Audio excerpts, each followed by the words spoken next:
Hello and welcome inside Weather Command. I'm Stephen Morgan. I'm Marissa Torres. And I'm Ari Sarsalari. It is Tuesday, September 24th. We appreciate you joining us also for this breaking news that we now have confirmed from the National Hurricane Center. Tropical storm Helene that has formed over the northwestern Caribbean Sea. It was just actually a little while ago as well that Florida Governor Ron DeSantis spoke to his state, to his constituents about how Florida is preparing for Helene. In anticipation of widespread impacts, the state of emergency declaration has been extended to now include 61 counties.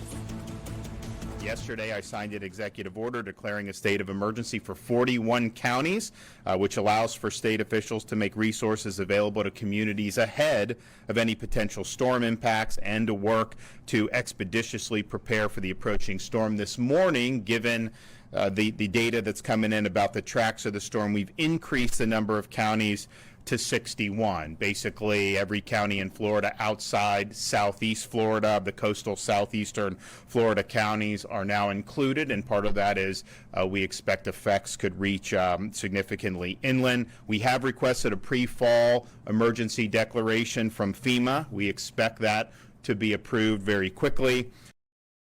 Significant there when you talk about impacts for what is going to be a large storm. Tropical storm Helene, new in from the National Hurricane Center, moving off to the northwest at 12 miles an hour. Those winds at 45 miles an hour. This is the beginning of Helene's journey out of the northwestern Caribbean and eventually emerging into the Gulf of Mexico. A major hurricane, that's still in the forecast, to strike Florida in a little more than 2 days.